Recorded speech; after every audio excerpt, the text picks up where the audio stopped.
Salam sejahtera, nama saya Wong Welik dengan nombor matriks A212284, merupakan pelajar 1 Fakulti Perbijian UKM. Tajuk pembintangan saya adalah wawasan kepimpinan. Pertama sekali, saya akan menceritakan tentang wawasan saya sebagai seorang pelajar. Wawasan saya adalah untuk menggunakan sebarang pengetahuan serta potensi dan kebolehan saya untuk melancarkan transformasi terhadap komuniti dan tanah air saja.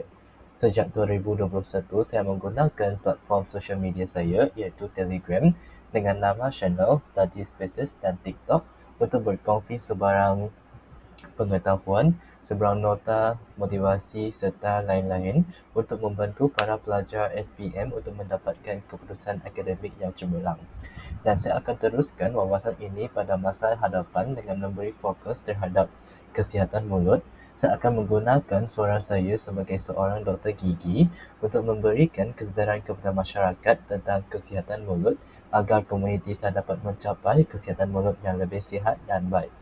Bak kata pepatah, rakyat sihat negara maju.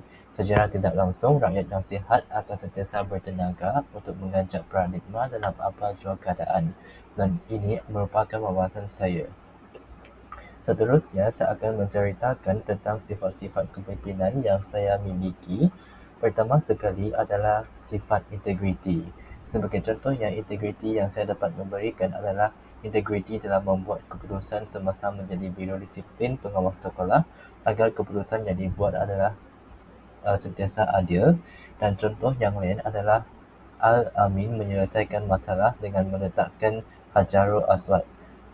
Dan integriti adalah sangat penting dalam kehidupan harian kita dan sebagai pemimpin juga, kerana integriti dapat membina kepercayaan antara pemimpin dan pasukan, menjadi teladan kepada orang lain serta dapat mewujudkan budaya kerja yang beretika dan produktif juga. Seterusnya, strategi yang dapat memperkukuhkan integriti adalah sentiasa bersikap jujur, tepati janji, keterusan, dan mengekalkan amanah dalam diri sendiri. Selain itu, kita juga boleh sertai kursus etika profesional serta minta balas daripada rakan ataupun mentor tentang kejujuran kita semua. Seterusnya adalah sifat berani. Sebagai contohnya, Rasulullah mara ke hadapan ketika perang Hunain berhadapan dengan pasukan memanah yang handal. Ini merupakan contoh sifat berani yang saya dapat belajar melalui kursus ini. Selain itu, saya sendiri juga seorang yang berani dalam membuat sebarang keputusan agar ianya dapat membantu orang lain untuk menyelesaikan sebarang tugas dan sebagainya. Sifat berani adalah sangat penting untuk membolehkan keputusan besar diambil untuk kebaikan bersama serta memberi inspirasi kepada pasukan untuk mencuba perkara yang baharu. Antara strategi yang kita boleh lakukan untuk memperkukuhkan sifat berani dalam kita adalah untuk melibatkan diri dalam situasi mencabar untuk membina pengalaman serta membuat keputusan dengan yakin selepas mempertimbangkan semua aspek. Manakala aktiviti adalah untuk menyertai debat ataupun aktiviti yang berkaitan dengan pengucapan awam untuk memamerkan sifat keberanian kita serta menghadapi ketakutan kecil setiap hari untuk membina keberanian. Seterusnya adalah sifat inovatif. Saya percaya bahawa saya seorang yang agak berinovatif kerana saya pernah menyertai banyak pertandingan yang berkaitan dengan inovasi semasa belajar di matrikulasi Perlis. Antara contoh lain adalah pemimpin yang memperkenalkan teknologi baharu untuk memajukan organisasi. Antara contoh yang ketiga adalah Tamim Al-Dari adalah sangat inovatif dalam menyediakan lampu masjid. Dan inovatif adalah sangat penting untuk membantu organisasi kekal relevan dalam dunia yang berubah ini serta dapat meningkatkan kecekapan dan keberkesanan terutamanya dalam era milenium yang kita hidup dalam zaman sekarang. Bak kata pepatah, janganlah kita bagai katak di bawah tempurung, maka strategi yang efektif dan efisien perlu dipikul dengan hati yang tekun untuk kita memperkukuhkan sifat inovatif. Pertama sekali, kita perlulah sentiasa belajar tentang teknologi dan trend baharu serta mengaplikasikan pendekatan kreatif dalam menyelesaikan masalah. Selain itu, kita juga boleh sertai bengkel teknologi dan inovasi dan juga melaksanakan projek dengan elemen teknologi dan sebagainya. Sifat yang keempat adalah sikap sabar. Contohnya, pemimpin yang tetap fokus walaupun pasukannya menghadapi cabaran besar. Contoh yang kedua adalah Nabi Zulkifli, menjadi raja yang agak sabar dan kuat beribadah. Sifat yang sabar dan kuat beribadah adalah sangat penting untuk membolehkan kita membuat keputusan yang matang serta dapat mengelakkan konflik yang tidak perlu.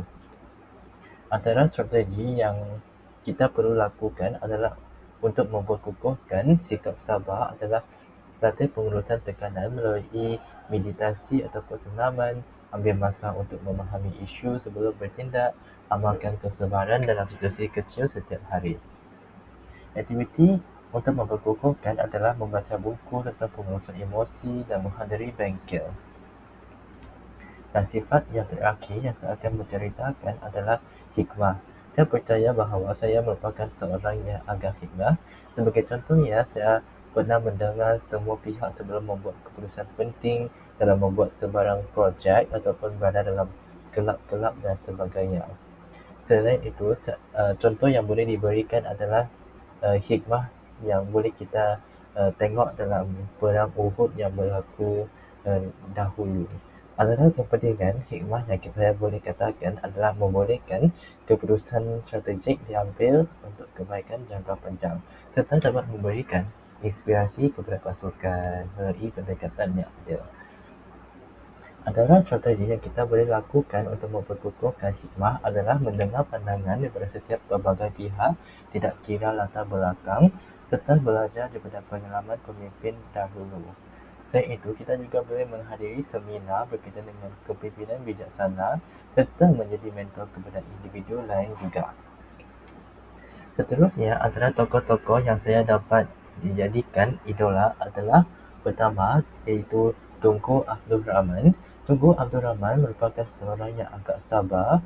Sebagai contohnya, beliau tetap fokus dalam rundingan kemerdekaan. Beliau juga merupakan seorang yang inovatif, berani, integriti dan hikmat juga. Berikut merupakan gambar beliau semasa rundingan kemerdekaan di London. Tokoh kedua yang menjadi idola saya adalah Tun Dr. Mahathir bin Mohamad. Beliau adalah merupakan seorang yang sangat sabar, iaitu tetap berusaha untuk memperbaikikan ekonomi negara walaupun berdepan dengan kritikan. Beliau juga seorang yang inovatif dalam melancarkan projek mega seperti KLCC, Cyberjaya dan sebagainya. Beliau juga merupakan seorang yang agak berani. Beliau menolak bantuan IMF semasa krisis kewangan Asia 1997. Beliau juga merupakan seorang yang integriti, iaitu teguh pada setiap prinsip untuk membangunkan Malaysia. Dan beliau merupakan seorang yang hikmah untuk membuat keputusan strategik berdasarkan pandangan ahli ekonomi dan pakar. Berikut merupakan gambar Tun Dr. Mahathir bin Mohamad dan juga gambar beliau semasa zaman krisis kewangan Asia 1997. Dan itu sahaja merupakan pembentangan saya berkaitan dengan wawasan kepimpinan. Sekian, terima kasih saya ucapkan.